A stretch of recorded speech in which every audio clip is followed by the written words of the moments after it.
Amerika.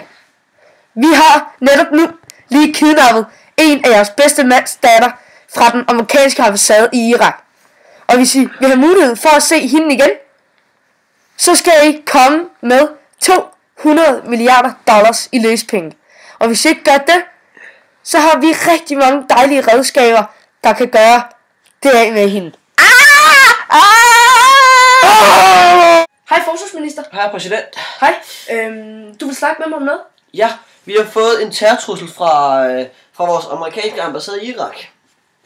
Nå, ja. Og vores bedste mands datter, han er blevet kidnappet. Ja, hvad vil de have? De vil have 2 milliarder i dollars i løspenge. I løspenge? I løspenge. Og det vil sige, at de gerne vil have dem i hånden, jo. Nå, hvad skal vi så gøre? Kunne vi omringe ham, eller hvad synes du? Ja, men det er også det, jeg har tænkt. Når det er, at de så kommer og skal hente pengene og aflevere datteren, ikke også? Så bliver de jo nødt til at have nogle mænd med for at få pengene.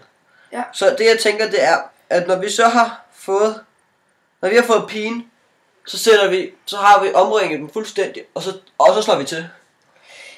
Ja, men jeg synes, det lyder rigtig farligt det der, fordi vi har ikke råd til at miste nogen mænd. Og Al-Qaida er så udspekuleret og så gennemført, at de ikke lader sådan nogle ting ske, at vi omringer dem. Det kan ikke lade sig gøre. Så jeg er nok mere til den sikre måde, fordi som præsident, der vil man selvfølgelig ikke miste nogen mænd. Nej. Og nu er det her kun imellem os. Så jeg vil nok hellere sige, at vi sender pengene, og bare den sikre måde, og så må vi så få pigen. Og vi skal helst gøre det uden medierne eller noget for det at vide. Fordi det er det, terrorgrupperne vil have. Ja, det er du ret i. Ja, men vi kan jo... Ja, men så er det jo så, at hvis vi så giver dem de der 2 milliarder dollars, så er det jo så, at de gerne vil bruge de penge på våben og alt muligt andet skrammel, som de alligevel kommer til at bruge på os, når de så angriber os en gang. Ja, den har jeg også tænkt over. Det er rigtigt, det du siger, men... Du kan ikke lige så godt bare prøve.